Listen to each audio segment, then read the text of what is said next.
encontrarás una grabación en el chat de la reunión. Ya, entendido. Ya, perfecto. Simplemente quería asegurarme de grabar esto. Ya, entonces vamos a partir de esos 3 puntos mencionados antes y vamos a tratar de abarcarlo en la clase de hoy, esos 3 puntos. Así lo voy a hacer esquemáticamente todas las clases, tratar de abarcar ciertos puntos cada clase y de tal manera de mantener un orden de la discusión. Y si se quedan algunas cosas pendientes, las vamos a trasladar para la próxima clase, pero voy a tratar de acotar el espacio para esta clase con respecto a estos 3 puntos iniciales. Entonces, como les dije, hay beneficios y costos en toda acción. Y vamos a partir por la parte básica, que son la medición de los beneficios desde el punto de vista económico. ¿Cómo medimos los beneficios? En economía se miden los beneficios a través de la curva de demanda y a través de la disposición a pagar en economía. ¿Sí? Es decir, cuánto los individuos están dispuestos a pagar sobre una acción en particular. Eso es lo que mide los beneficios. Ahora, ustedes me dirán, bueno, profesor, pero entonces todo hay que llevarlo a monetario, porque si es disposición a pagar lo que estoy dispuesto a pagar, todo tiene que ser desde el punto de vista monetario, que hay muchas acciones que yo no las transo en el mercado. Tienes toda la razón. Tienes toda la razón. Todo hay que llevarlo desde el punto de vista monetario, y la importancia de la economía radica muchas veces en esto, en cómo cuantificar cosas que no existe mercado, donde no hay disposición a pagar claras, cómo generar la disposición a pagar. Ahí está una asignatura que yo hago los segundos semestres, que es un electivo que se llama valoración económica, que es básicamente cómo encontrar disposición a pagar cuando no existen mercados para acciones de manera particular. Entonces, lo que hacemos es generar mercados para esas acciones. Entonces, el valor de este bien para una persona es lo que la persona está dispuesta a sacrificar. ¿Y sacrificar qué? Disposición a pagar, o pago o disminución de su ingreso. Si yo pago porque voy a disminuir mi ingreso, yo estoy dispuesto a sacrificar eso, pero la noción de sacrificio no es simplemente este intercambio de dinero. Si pensamos y nos vamos a los tiempos, digamos, muy antiguos, muy atrás, el trueque ya nos marcaba la noción de disposición a pagar a través de este intercambio. ¿Qué es lo que significaba? Yo adquiría un bien intercambiándolo con otro bien, y hablamos de sacrificio en ese sentido, en el sentido de lo que yo estoy dispuesto a sacrificar. Entonces, desde el punto de vista económico, cuando hablamos de disposición a pagar, no estamos hablando simplemente de un intercambio de un billete, de un papel, de una moneda, sino más bien lo que estamos haciendo es lo que yo estoy dispuesto a dejar de consumir por consumir ese bien, porque yo estoy destinando parte de mi ingreso en el consumo o en la acción que yo estoy realizando. Entonces, si yo realizo una acción y estoy dejando de realizar algo, porque en parte de mi ingreso, que es restrictivo, yo estoy sacando de mi ingreso para poder realizar una acción en particular. Entonces, el sacrificio se puede ver desde el punto de vista de bienes reales, a través de lo que yo estoy dispuesto a sacrificar en términos de no dejar de consumir por consumir un bien en particular o realizar una acción en particular. ¿Sí? Profesor, ¿Y qué sería dígame? como el costo de oportunidad, ¿no? Exacto, exacto, tiene que ver con costo-oportunidad. Ahora, a mí me gusta, la palabra costo de oportunidad es muy utilizada desde el punto de vista de la función de costo, porque se llama costo, pero en términos generales, lo que tú bien dices, el costo no tiene que ver con lo que te cuesta del bolsillo, sino más bien lo que tú estás dispuesto a sacrificar por realizar una acción en particular. Eso es tanto para consumidores como para productores. Todos tienen un costo de oportunidad, y obviamente ese costo de oportunidad, ese sacrificio. Ahora, cuando yo estoy diciendo la disposición a pagar, lo que estoy dándole es a ese sacrificio que yo realizo, le estoy dando un valor. ¿Sí? Y ese valor es la máxima disposición a pagar. En otras palabras, si yo tengo 100 de ingreso, yo mi disposición a pagar es 20, yo con esos 20 de que dejo de percibir o dejo de tener del ingreso, yo pude haber consumido otra cosa. Entonces, eso, lo que yo pude haber consumido de la otra cosa, es mi costo de oportunidad, pero la disposición a pagar de esa otra cosa, o el costo de no consumir esa otra cosa, es la disposición a pagar que yo estoy considerando. Entonces, ese cambio monetario no lo vean simplemente como un intercambio de dinero, sino más bien tiene que ver aspectos reales que tienen que ver con dejar de consumir un bien particular por realizar una acción o por consumir un bien es lo que estás haciéndolo actualmente, ¿sí? Entonces, hasta ahí, ¿alguien pregunta algo? ¿Un comentario? Pueden acompañar esta clase tomando un café, no hay problema. ¿Qué determina cuánto uno está dispuesto a pagar desde el punto de vista práctico? En la teoría económica, siempre las preferencias marcan la disposición a pagar. Hay individuos que por ir a un lugar, un parque en particular, están dispuestos a pagar más por ir a ese parque. Por ir a visitar las Torres de Paine, gente que está dispuesta a pagar más por el tour. Hay gente que está dispuesta a pagar menos por un tour. Por ir a un lago y que te den el acceso a un lago o el acceso a un centro recreativo. Algunos están dispuestos a pagar más por una cosa y otros están dispuestos a pagar menos por otra cosa. Entonces, al final del día, lo importante es el agregado, es saber en promedio cuánto están dispuestos a pagar la gente. Y obviamente ese promedio es una medida relevante para la acción económica y para la acción de los gobiernos en términos de generar bienes para la gente desde el punto de vista ambiental. Ahora, otra idea importante de lo que determina la disposición a pagar tiene que ver también con los ingresos. Personas con mayor nivel de ingreso generan mayor disposición a pagar y gente con menor nivel de ingreso tienen menor disposición a pagar. ¿Y por qué tienen menor disposición a pagar? Porque están dispuestos a sacrificar menos que otras personas. ¿Sí? Es simplemente eso. Una persona que tiene mayor ingreso tiene oportunidad de mayor sacrificio, pero personas con menor ingreso tienen menos oportunidad de sacrificio. ¿Sí? Entonces, obviamente, es relevante eso de los sacrificios desde el punto de vista práctico. Ahora, les recomiendo a aquellos que están conectados que muten sus micrófonos, ¿sí? Porque a veces hay señales que están dando vuelta de los problemas. ¿Sí? Entonces, a eso le llamamos disposición a pagar. ¿Cómo formamos esta disposición a pagar? Lo que hacemos desde el punto de vista microeconómico, que ya lo vimos, es generar lo que se llaman las demandas individuales. Y a partir de las demandas individuales generamos las demandas generales o las demandas de toda la economía, ¿sí? Pero partimos de las demandas individuales. Entonces, vamos a suponer una construcción de disposición a pagar o de demandas individuales de manera muy sencilla. Vamos a suponer que una persona tiene que decidir sobre comprar papas orgánicas, ¿sí? Imaginemos que la primera unidad, obviamente esta noción de sacrificio tiene que ver también con la noción de oportunidad de poder comprar un bien en particular, y las cantidades juegan un rol relevante. No vamos a poder valorar de una manera igual todas las cantidades.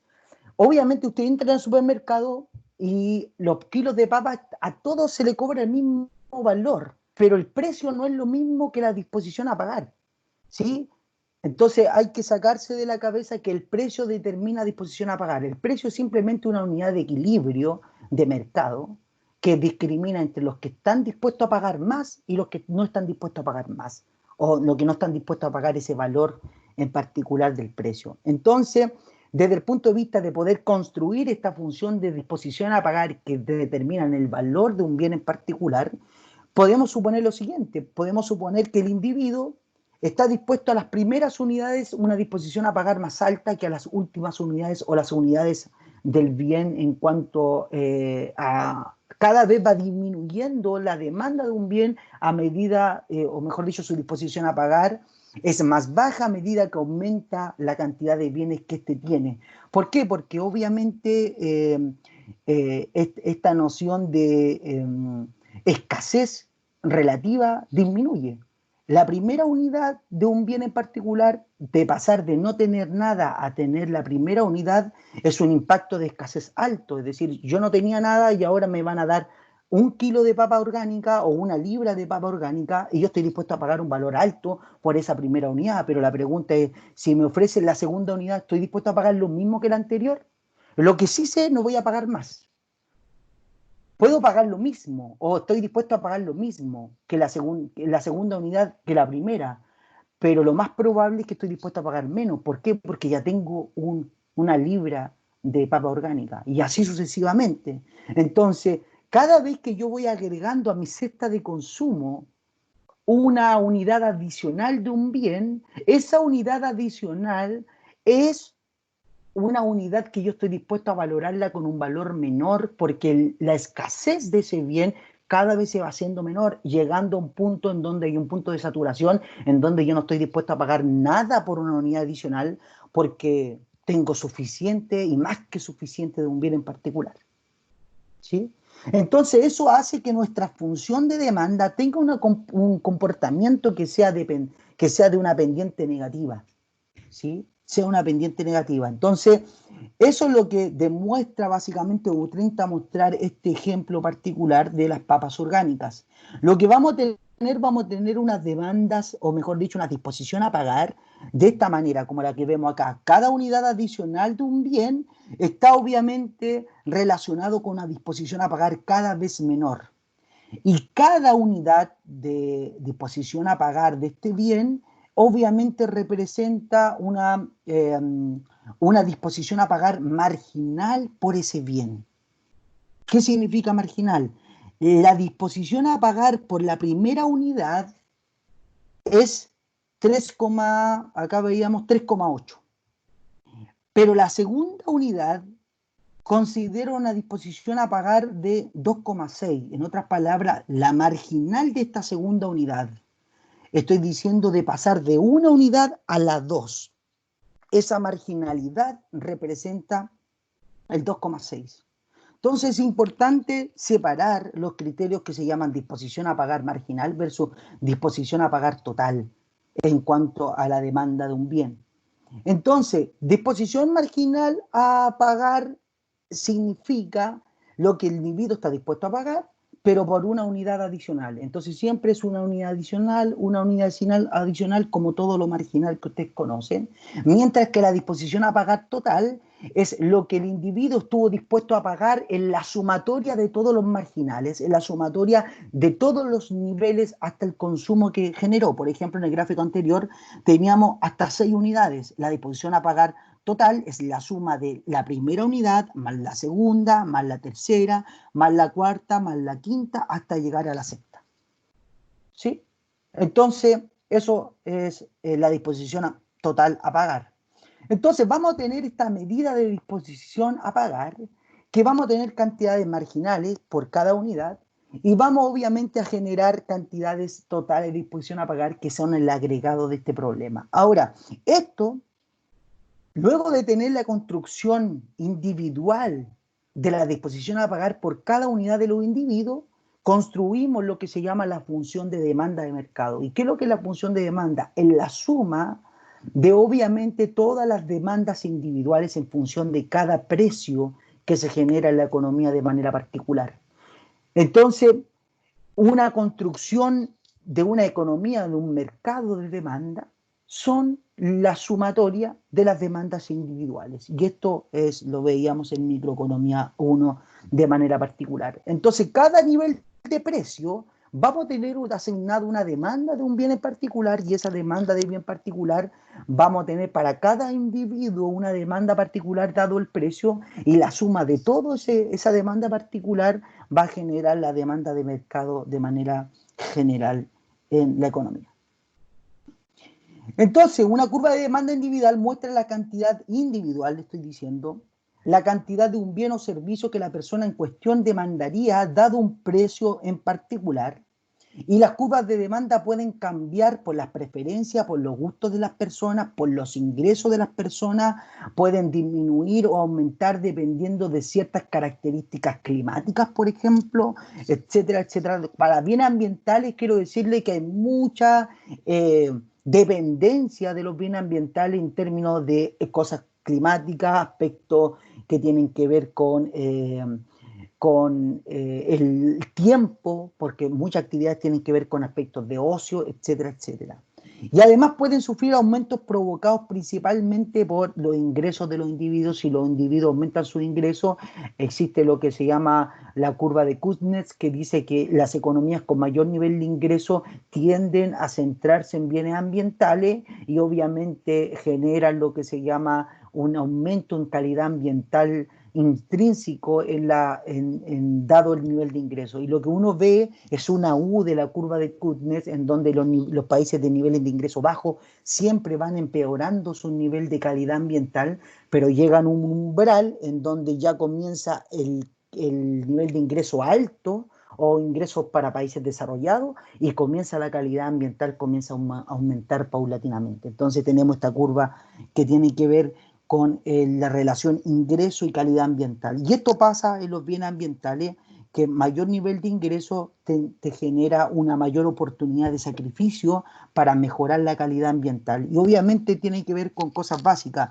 No podemos esperar que la gente comience a reciclar si todavía no tiene la posibilidad de solucionar sus problemas básicos de agua o problemas básicos de bienes y servicios. Entonces no podemos esperar esfuerzos desde el punto de vista ambiental a una persona que no tiene otra posibilidad de realizar acciones más baratas por lo que está haciendo actualmente. Entonces, tiene mucha relación los niveles de ingreso y la calidad ambiental de manera particular. Entonces, un ejemplo básico de esto de la demanda es la demanda de agua, y algo que a mí me ha tenido estudiando este último tiempo con investigadores de otras universidades que tienen que ver con temas de demanda de agua. Uno tendería a pensar, y la discusión pública detrás de las demandas de agua, es que la demanda o el agua es un bien que se encarga de satisfacer necesidades básicas. Por eso la discusión de que no puede ser de que le cobren el agua a la gente, siendo que la gente utiliza el agua para necesidades totalmente básicas, y esto es totalmente básico. Ahora, esta discusión del agua es una discusión que viene ahora, y que quizás hace como 40 años atrás, o 50, o 60, o 70 años atrás, mis abuelos y mis bisabuelos no lo discutían, porque tenían ofertas de agua, y la manera en cómo extraían el agua era totalmente distinta a la estructura actualmente de mercado. Entonces, la problemática se agudizó, uno, por el cambio climático, y dos, porque ya las demandas de agua tienen que ver con demandas de agua en zonas urbanas, ¿sí? Entonces el problema acá que agudizó la cosa es que la gente salió de los campos, se fue a los sectores urbanos, y cuando tú te vas a un sector urbano, tú tienes una aglomeración de personas en un centro o en un lugar en particular, que obviamente le tienes que trasladar el agua o llevar el agua a sus casas. Entonces el servicio que nosotros recibimos de parte del agua es un servicio que no es netamente de que nos extraen el agua de lo que está abajo de nuestra tierra, o nosotros hacemos un hoyo y sacamos el agua que está en las cuencas subterráneas. No, estamos hablando de un servicio de provisión de agua para que tú abras la canilla y llegue el agua a tu casa. Y no solamente llegue a tu casa, sino que llegue con cierta calidad desde el punto de vista de, de, de los minerales, de la desinfección, etcétera, etcétera, cierta calidad del agua de manera particular. Pues entonces, obviamente, no podemos considerar que todas las demandas de agua son iguales. Pero lo que se ha observado en la parte empírica es que si tú piensas que el agua es una necesidad básica, debiera ser totalmente inelástica. ¿Por qué debiese ser totalmente inelástica? Alguien que me pueda decir esa respuesta. La demanda, ¿por qué tiene que ser demanda de agua totalmente inelástica si es básico? ¿Aló? ¿Hay alguien en casa? ¿Alguien? ¿A nadie se le ocurre? ¿Por qué debiese ser la demanda de agua inelástica? ¿Se quedaron todos dormidos? No, no me digáis que estoy hablando solo. No, profe. Ah, ya vale, al menos hay alguien. No, pero Pero ¿a nadie se le ocurre por qué debiera ser totalmente inelástica el agua?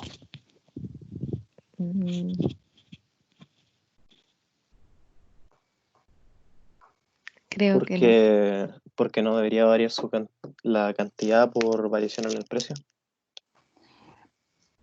Claro, eso tiene que ver con elasticidad, ¿cierto? Una cosa inelástica es una cosa que no varía con respecto al precio, tiene que ver con la definición, pero conceptualmente, ¿por qué debe ser inelástica?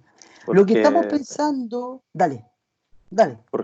porque al ser un bien básico, sea cuanto sea que me cobren por ella, yo no la necesito para vivir. Entonces, sea cual sea el precio que me pongan, que lo suban, la cantidad que yo voy a consumir va a ser la misma.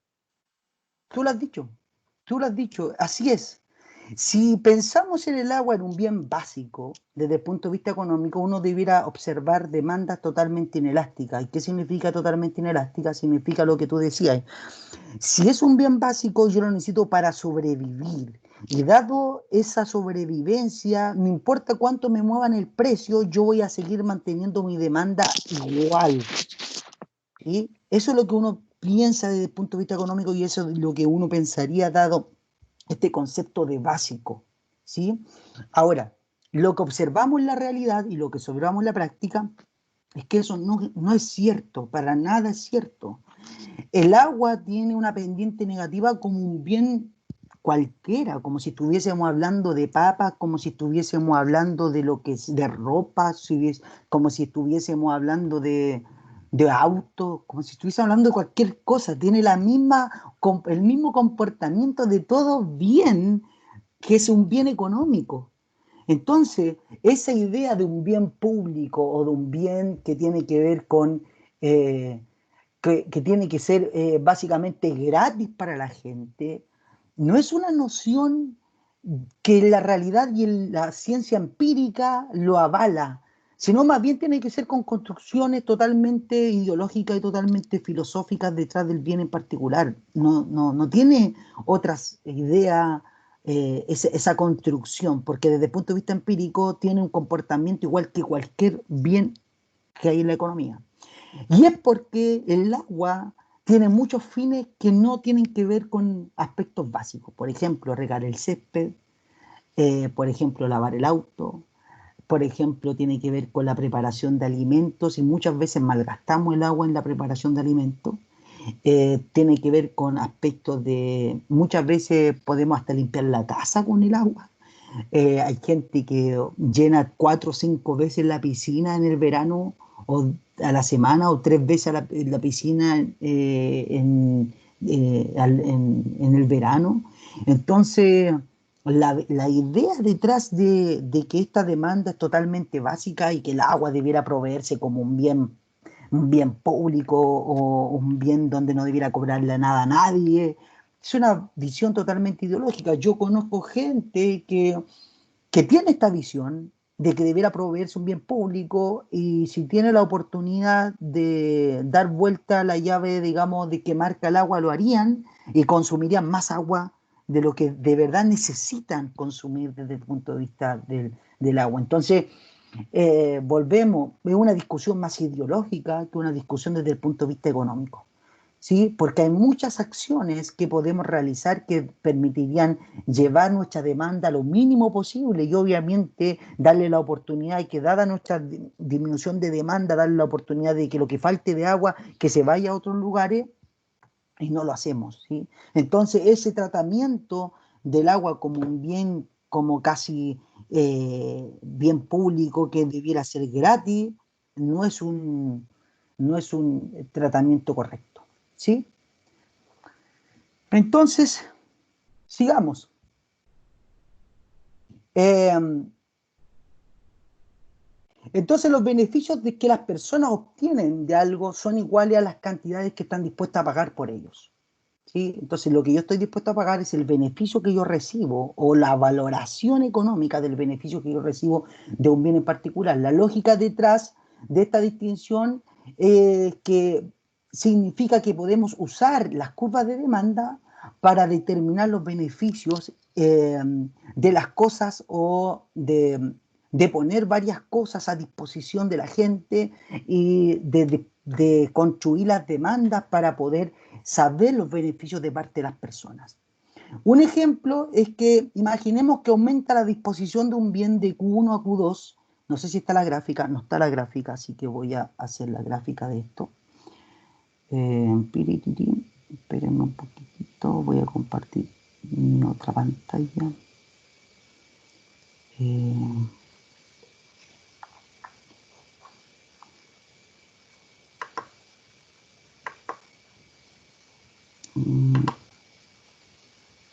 Ya. No sé si están viendo algo distinto ahora. Sí. Ya, perfecto. Entonces, vamos a partir de una cosa en blanco. Y vamos a... Ahí está. Entonces, vamos a pensar esto. A ver, veamos si estoy bien. Si tengo el lápiz, estamos bien. Desde el punto de vista de lo que dice ahí, imaginemos una función de demanda. Entonces vamos a tener la cantidad demandada, vamos a tener el precio y vamos a tener nuestra función de demanda que tiene pendiente totalmente negativa. Y imaginemos que queremos aumentar la cantidad demandada de X1. Aquí en la diapositiva sale Q1, pero es lo mismo hasta X2. ¿Sí? Entonces, imaginemos que una política pública tiene que ver con asignación de recursos, tiene que ver con que el Estado, por ejemplo, tiene 10 parques y en vez de querer tener 10 parques en Los Ángeles, quiere aumentar a un parque adicional. Y la pregunta es, ¿cuánto la gente valora este parque adicional? O si basta con los 10 parques que tiene, ¿para qué va a gastar recursos en hacer otro parque adicional? Entonces, cuando nosotros tenemos demanda o disposición a pagar, este fue un estudio que me acuerdo que el año pasado una consultora me pidió que hiciera un presupuesto porque el Estado tiene un proyecto de generar metodologías de valoración de parques para poder hacer estándares de valoración para generar parques urbanos desde el punto de vista práctico. Y esto es la discusión. Si tenemos nuestra función de demanda y tenemos nuestra función de máxima exposición a pagar, basta simplemente con ver la disposición a pagar marginal que tiene que ver con el área bajo la curva que está aquí. Estos son los beneficios de realizar el parque. ¿Sí?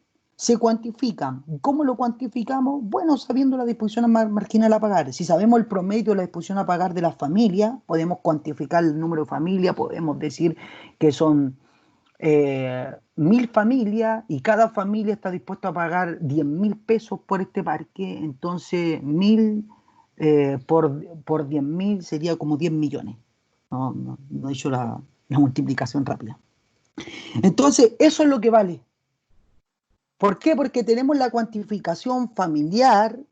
Incluso cada familia está compuesta por 4 personas y podemos multiplicarla por la cantidad de personas que tiene cada familia, etcétera, etcétera. Estamos hablando en promedio, tenemos la disposición a pagar y obviamente teniendo en promedio podemos saber los beneficios para la comunidad de una política en particular simplemente verificando la función de demanda. ¿Sí? Ahora, desde el punto de vista económico, saber esto en bienes ambientales es muy difícil. Es muy difícil. Y requiere metodologías específicas de valoración económica. Es por eso que nosotros la mayoría de las políticas que vamos a ver en este apartado, en este curso de Economía de Recursos Naturales, sobre todo para la parte de economía ambiental, van a ser políticas desde el punto de vista de la oferta que tiene que ver con disminuir los daños.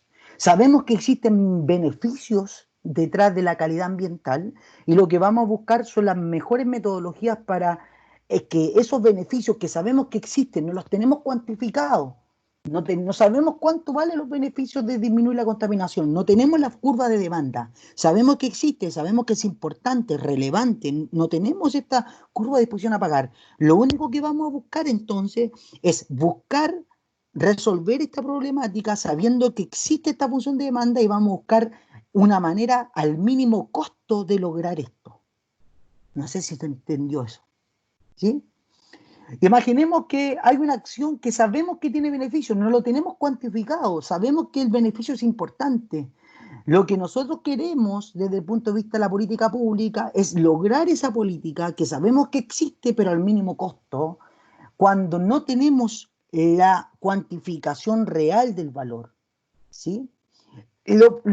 Lo más importante, o podría ser lo más preciso, es poder tener esta cuantificación, poder tener la función de demanda, tener la función de costo y lograr el equilibrio de costo y demanda, pero si no tenemos eso, podemos hacerlo al mínimo costo, igual pasa a ser una medida bastante relevante en cuanto a la asignación de recursos. Entonces el área bajo la curva es el área en donde vamos a considerar la problemática en particular. Sigamos nuestra presentación. Vamos ahora al costo. Hablamos de costo detrás del concepto de costo de oportunidad, y es el concepto básico de costo. Y como decía René hace un momento atrás, el costo de oportunidad no tiene que ser visto 100% detrás de la función de costos, sino que tiene que ser también es parte de la noción de la máxima disposición a pagar, que tiene que ver con el sacrificio monetario que uno realiza de comprar o adquirir un bien en particular. Entonces el costo de oportunidad, no lo vean que esto ocurre solamente en la función de costos, sino que también en la función de demanda hay un costo de oportunidad, solo que ese costo de oportunidad le llamamos disposición a pagar, que tiene que ver con el sacrificio. Puede existir insumos que no estén registrados detrás de los gastos que realizan las empresas comúnmente.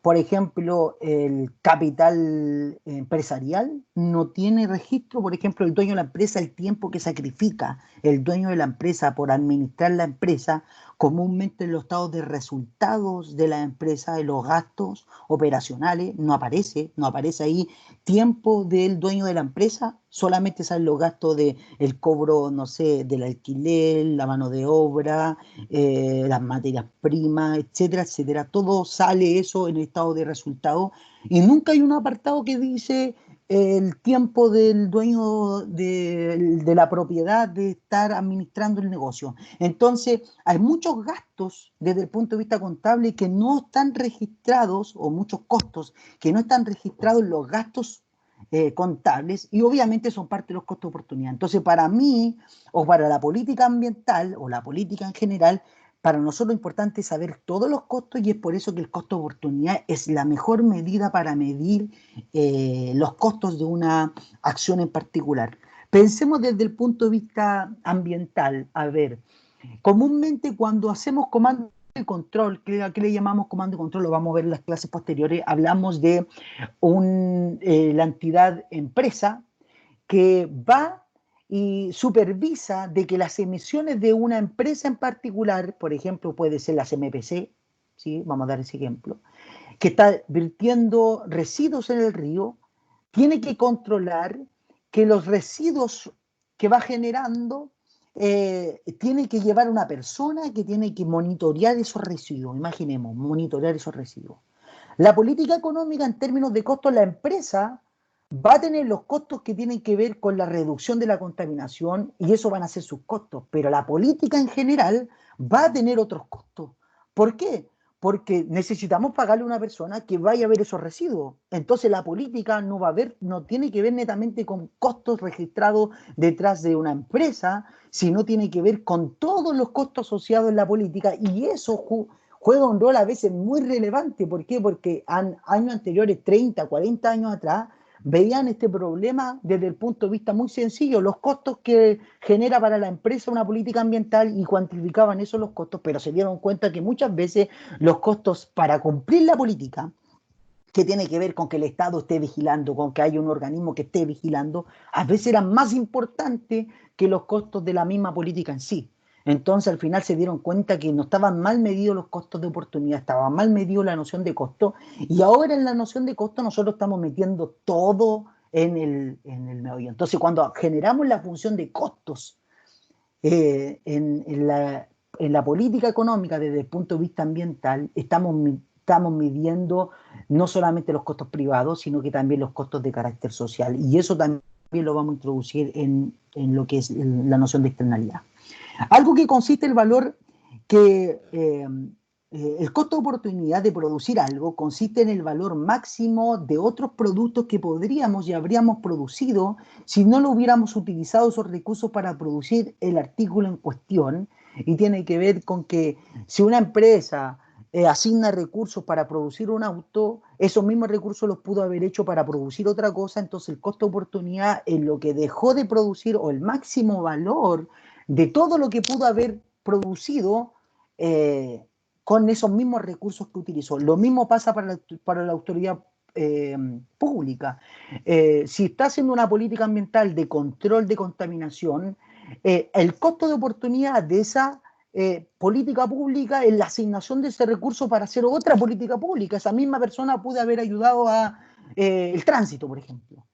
Pero los tenemos utilizando al individuo de monitorear este tipo de cosas. Entonces, en vez de utilizarlo en el tránsito, lo tenemos utilizado en esta cosa. Entonces, el costo-oportunidad de control tiene que ver con no haberlo utilizado para el control del tránsito de manera particular. Es un ejemplo. Entonces, todo tiene un costo-oportunidad y ese costo está asociado, obviamente, a la realización de alguna política ambiental y algún aspecto tiene que ver de sacrificio para los individuos. Entonces, los costos, vamos a tener dos tipos de costos. Costos que tienen que ver desde el punto de vista privado y costos que tienen que ver desde el punto de vista social. Y con esto vamos a terminar. Los costos que tienen que ver desde el punto de vista privado tienen que ver con costos de realizar una acción privadamente y los costos sociales, los impactos de esa acción privada sobre la sociedad en sí. El ejemplo sencillo, el ejemplo de conducir el auto. Si yo quiero conducir mi auto, tengo costos. Comprar el auto, el aceite, la gasolina, mi tiempo, y todo eso es mi costo privado por conducir el auto, ¿cierto? Pero ¿cuáles son los costos sociales? Las emisiones de CO2 que genera, el atochamiento que puede generar el auto, eh, eh, eh, quizá un mal manejo mío generó consecuencias sobre terceros, etcétera, etcétera. Entonces, en las acciones que realizamos, no todas las acciones tienen consecuencias solo desde el punto de vista privado, sino que muchas acciones que realizamos tienen consecuencias sociales y a eso le llamamos nosotros costos sociales. Entonces, desde el punto de vista ambiental, sobre todo, los costos sociales son más relevantes que los costos privados. ¿Por qué? Porque los costos privados ya están introducidos desde el punto de vista de la política. Basta simplemente que el individuo ya sabe cuánto gastó en aceite, ya sabe cuánto gastó en gasolina, ya sabe cuánto gastó en muchas cosas, pero él no sabe cuánto es el costo que genera desde el punto de vista ambiental las emisiones de CO2 que genera mi auto, cuánto es el retraso que genera, el atochamiento que genera mi auto, no sabemos cuánto una mala maniobra, qué consecuencias generó a otro auto en particular, no lo sabemos. ¿Por qué? Porque yo veo mi mundo particular y yo realizo mis acciones de acuerdo a mi mundo y de acuerdo a mi mundo yo veo mis costos y a veces no nos percatamos de los costos sociales detrás de la política. Entonces, realizar una acción tiene beneficios, realizar una acción tiene costos y a veces los costos sociales son más relevantes que los costos privados desde el punto de vista económico. ¿Sí? Eso voy a dejar hasta aquí. Me quedaron como 3, 4 diapositivas que las voy a terminar la próxima clase. Preguntas, dudas, ¿alguien? Voy a dejar de compartir. Yo ya dejé de compartir la pantalla, ¿cierto? Sí. ¿Alguien pregunta? Me pasé como 10 minutos, me parece mucho, ¿no? De clase. En vez de 45 minutos me demoré 1 hora, más o menos. Sí, 1 hora justo. ¿O no? No, 45, 10 y media, comenzamos a las 9:45. Sí. No, está bien, 45 minutos casi. Está muy bien. ¿Pregunta alguien? No. ¿Nadie? Ya. Como le vuelvo a repetir, en Canvas hay una serie de materiales que tienen que ver más desde el punto de vista ambiental, no tienen que ver con estos aspectos que son más de microeconomía 1, que debieran conocerlo, que lo hacemos para que se percatar, o mejor dicho, cerciorarnos de que ustedes lo saben. Pero en Canvas está una serie de materiales, vayan revisándolo. Yo creo que voy a estar como 3 semanas hablando sobre la parte introductoria, 3, 4 semanas. Entonces van a tener tiempo para estudiar el capítulo 1, que es la parte introductoria, pero les pido que ya vayan revisando esto en Canvas para que vayan estudiando paso a paso cada una de las cosas que están ahí y que ya subí de manera particular. ¿Sí? Eso sería todo por hoy. Voy a mandar este link de la grabación. Profe, Dígame. ¿las clases van a ser siempre a esta hora? Sí, Es a las que 9:45 los días martes. Ya, es que lo que pasa es que al menos yo hoy día tenía 3 clases a esta misma hora. 3. Wow. Sí. Tenía economía y comercio, aspecto práctico y esta. ¿Y quién eres Entonces, tú, no sé. perdón? Stephanie Ríos. Stephanie Ríos. Ya, entiendo. Mira, voy a subir una encuesta a la plataforma Canvas, ¿sí? Y voy a poner 3 alternativas o 4 alternativas de posible horario de 45 minutos a la semana, ¿sí? Les pido que seleccionen todas las alternativas posibles que no tienen problema, ¿ok? Ya. Y en la alternativa que nadie tenga problema, voy a hacer la clase a ese horario. ¿Se entendió, no? Ya, profe. Sí.